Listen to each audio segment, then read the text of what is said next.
National खबर का खास हेल्थ प्रोग्राम देख रहे हैं आप और आपके साथ मैं हूं भारती बघेल। आज हम एक ऐसी शख्सियत के पास आए हैं जिनकी मेडिकल जर्नी और जिनका पूरा सफर बहुत ही कठिन रहा, लेकिन लोगों की जुबान पर उनका नाम हमेशा रहता है। नोएडा के जाने माने फोर्टिस हॉस्पिटल में वो शख्सियत आए हैं और हमारे साथ अभी मौजूद हैं, तो हम उनसे पूरी उनकी जर्नी की बात करेंगे और क्या क्या प्रॉब्लम्स वो अपने लाइफ में फेस करते हैं और इतना सब कुछ करने के बाद भी लोगों के दिलों में कैसे छाए हुए हैं, इन सभी बातों पर हम चर्चा करेंगे। तो सबसे पहले तो सर आपका बहुत बहुत स्वागत है हमारे इस प्रोग्राम में। नमस्कार भारती जी, मैं धन्यवाद करता हूं नेशनल खबर का कि उसने मुझे इस तरह का चांस दिया, अपॉर्चुनिटी दी, जिसमें कि मैं अपने व्यक्तिगत जीवन के बारे में कुछ बता सकूं। बिल्कुल सर, तो जहाँ तक मैंने आपको नेट पर देखा है और बहुत सारी जानकारी मैंने भी आपके बारे में ली, करीब आपको 20 साल का तजुर्बा है एज अ न्यूरो सर्जन। तो सर आपकी शुरुआती मेडिकल जर्नी कैसी रही, ये हमारे दर्शक जानना चाहेंगे। जैसा कि आप लोग जानते हैं कि हमारे देश में मेडिकल एंट्रेंस होता है जो कि काफ़ी दिक्कत वाला होता है, काफ़ी डिफ़िकल्ट होता है। तो हमने उस एग्ज़ाम को फर्स्ट अटेम्प्ट में क्लियर किया 1991 में, और उसके बाद हमने मेडिकल कॉलेज में एडमिशन लिया और शुरू में MBBS और MS करने के बाद हमने MCH करने का प्लान किया, जिसमें कि हमने न्यूरो सर्जरी के विषय को चुना, क्योंकि न्यूरो सर्जरी बहुत ही चैलेंजिंग ब्रांच होती है। मेरे एक दो रिश्तेदार भी न्यूरो सर्जन हैं और उनकी लाइफ को देख के मुझे बड़ा अच्छा लगता था कि वो लोग इतनी मेहनत करते हैं और पेशेंट्स को ठीक करते हैं और उनका उनके शहर में जो रुतबा है वो देखने लायक है। तो उसी से प्रोत्साहित होकर मैंने न्यूरो सर्जरी करने का फैसला किया। एक और एंट्रेंस टेस्ट क्लियर किया, तो मैंने अपनी पढ़ाई शुरू करी मेडिकल की 17 साल की उम्र में, और 31 साल की उम्र में मैंने आखिरी एग्ज़ाम क्लियर करके मैं एक न्यूरो सर्जन बना। डेफिनेटली बहुत सारी दिक्कतें आई, उसमें शादी भी करना ज़रूरी था, उस वक्त फैमिली लाइफ भी शुरू करनी थी, एज भी बढ़ती जा रही थी, फैमिली की तरफ भी रिस्पॉन्सिबिलिटीज़ थी।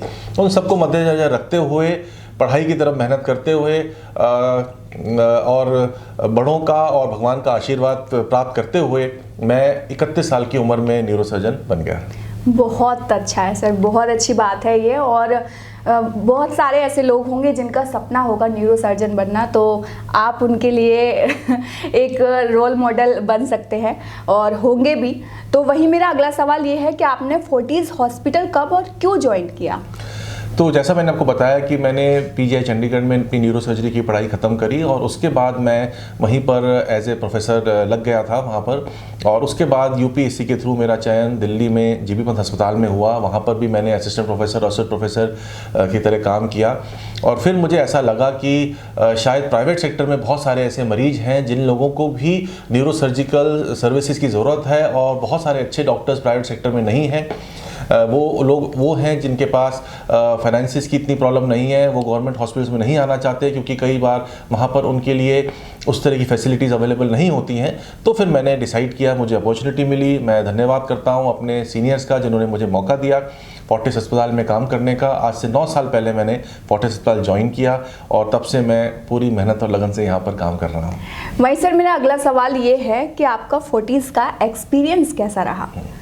फोर्टिस हॉस्पिटल एक जाना माना हॉस्पिटल है, इसकी हॉस्पिटल चेन है और इसमें बहुत अच्छी फैसिलिटीज़ हैं, इसके सिस्टम्स प्रोसेसेस काफ़ी अच्छे हैं।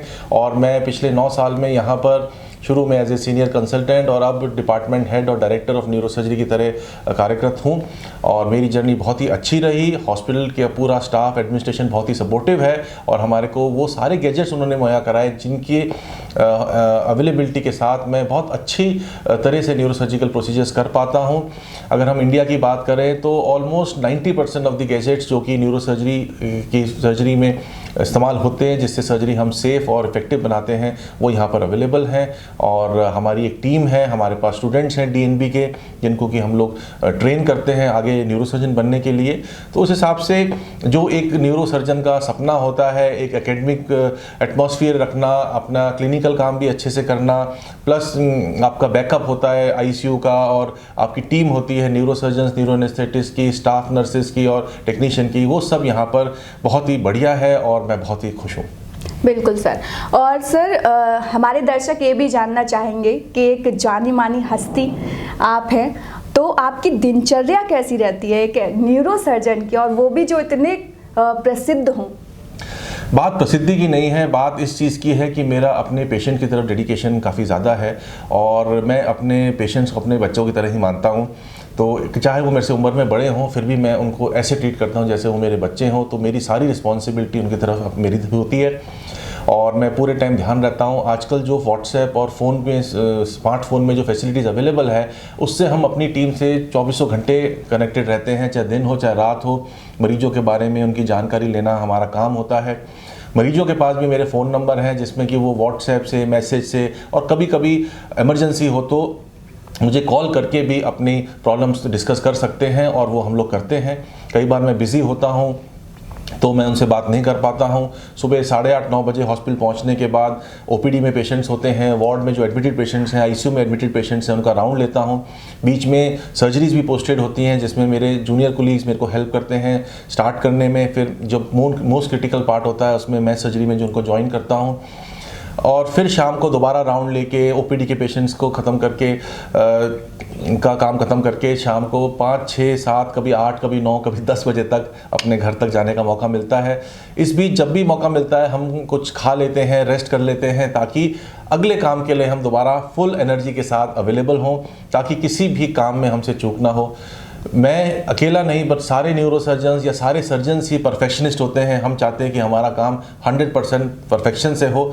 कई बार फिर भी हम इंसान हैं तो कई बार हमसे भूल चूक हो जाती है जिसको कि हम करेक्ट करने के लिए अपनी जान लगा देते हैं। तो ये तो तय हो गया कि एक न्यूरोसर्जन की जो ज़िंदगी होती है वो बहुत ही कठिन होती है। तो इसे आप और आपकी फैमिली कैसे मेंटेन करते हैं?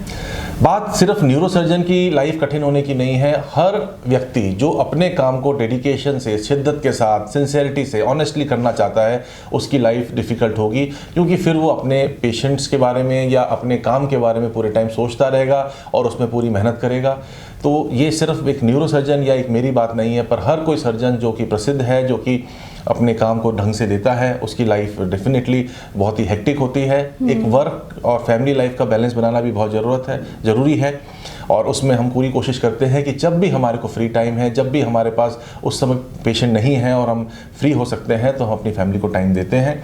उनकी हमेशा शिकायत रहती है कि आपका टाइम हमारी तरफ कम है, पर मैंने जैसा मैंने बताया कि मेरे पेशेंट मेरे बच्चों की तरह हैं, तो फिर उनको भी उतना टाइम देना ज़रूरी है।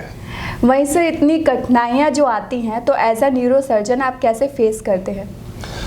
हम जब न्यूरोसर्जरी की बात करते हैं तो पिछले 15-20 सालों में काफ़ी डेवलपमेंट हुई है।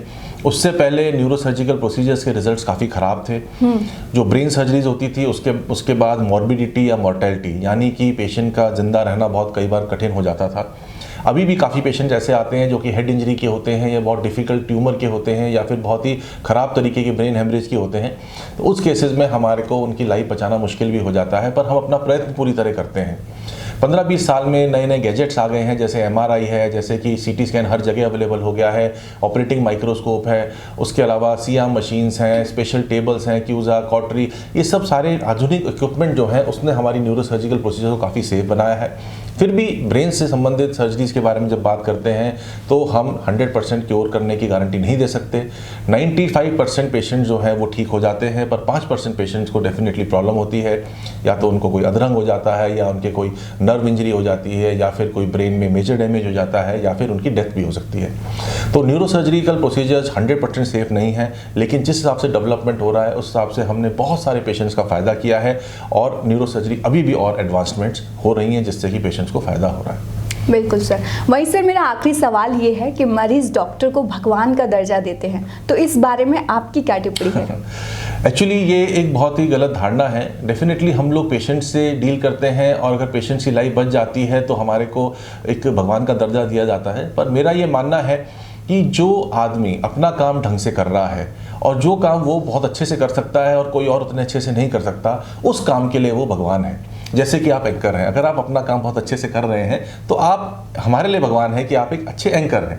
ऐसे ही कोई कारपेंटर है, कोई टेलर है या फिर कोई बार्बर है, अगर वो अपना काम बहुत मेहनत से करता है और उसके रिजल्ट बहुत अच्छे रहते हैं तो वो भगवान की तरह हुआ। तो ऐसा नहीं है कि सिर्फ डॉक्टर ही भगवान होते हैं, ये लोगों की एक गलत धारणा है। और फिर इस केस में प्रॉब्लम भी होती है, जैसे कि अगर आपका पेशेंट आता है, अगर उसके में कुछ प्रॉब्लम हो जाती है, सर्वाइव नहीं कर पाता, या फिर उसमें कोई अनहोनी या कोई कॉम्प्लिकेशन हो जाती है, तो जो अटेंडेंट्स हैं उनका एकदम से रवैया बदल जाता है और वो डॉक्टर को हैवान समझने लगते हैं या कसाई समझने लगते हैं। तो ये एक लोगों की धारणा गलत है। मैं ये कहता हूँ कि डॉक्टर भी एक इंसान है, वो अपना काम अपनी एक्सपीरियंस के साथ, अपनी किताबों की जो पढ़ाई करी है उसकी नॉलेज के हिसाब से काम कर रहा है। हर डॉक्टर का इंटेंट अच्छा होता है, वो अपने मरीज को ठीक करना चाहता है। कई बार कॉम्प्लिकेशन होती है, कई बार किस्मत खराब होती है, और कई बार वो अपना बेस्ट करने के बावजूद भी आपको वो रिजल्ट नहीं दे पाता।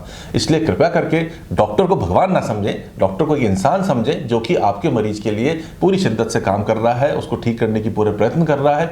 और अगर वो नहीं हो पाता है तो वो एक साइंस का फेलियर है, उस डॉक्टर का फेलियर नहीं है। बिल्कुल सर, तो बहुत बहुत शुक्रिया सर इतना कीमती वक्त और इतनी कीमती जानकारी देने के लिए। धन्यवाद, नमस्कार। तो सबसे पहले तो आप हमें ये बताइए कि आपको ये इंटरव्यू कैसा लगा। अगर अच्छा लगा हो तो चैनल को लाइक, कमेंट और सब्सक्राइब करना मत भूलिएगा। वहीं आज आपको ये तो समझ में आ गया होगा कि एक न्यूरो सर्जन की जो जिंदगी होती है वो कितनी कठिन होती है, लेकिन फिर भी निरंतर डॉक्टर राहुल गुप्ता जी आपकी सेवा में लगे हुए हैं। तो जाते जाते हम सर से रिक्वेस्ट करेंगे कि वो 2 शब्द हमारे दर्शकों के लिए कहें। मैं बहुत बहुत धन्यवाद करता हूँ नेशनल खबर का, और इस माध्यम से मैं अपने दर्शकों को ये बताना चाहता हूँ कि न्यूरो सर्जरी की जो पढ़ाई है वो काफ़ी डिफ़िकल्ट है, लेकिन ऐसा नहीं है कि वो इम्पॉसिबल है।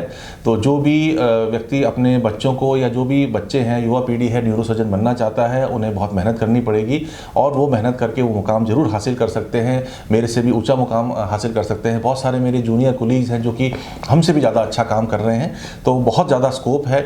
इंडिया में अभी भी डॉक्टर्स की काफ़ी कमी है, डॉक्टर्स से ज़्यादा फैसिलिटीज़ की कमी है। मैं गवर्नमेंट से भी ये रिक्वेस्ट करना चाहूँगा कि न्यूरो सर्जिकल फैसिलिटीज़ छोटे टाउन्स में, विलेजेस में भी प्रोवाइड करें, ताकि वहाँ के लोगों को भाग भाग के दिल्ली या बॉम्बे या फिर बड़े शहरों में ना आना पड़े, और वो उनका ट्रीटमेंट वहीं पर हो जाए। क्योंकि न्यूरो सर्जरी में काफ़ी हद तक पेशेंट्स ऐसे होते हैं जिनमें कि टाइम बहुत कीमती होता है। ज़्यादा डिले करने से, वेट करने से, लंबी ट्रैवलिंग से उनकी तबीयत ज़्यादा ख़राब हो सकती है और उस पर रिजल्ट नहीं मिलते हैं।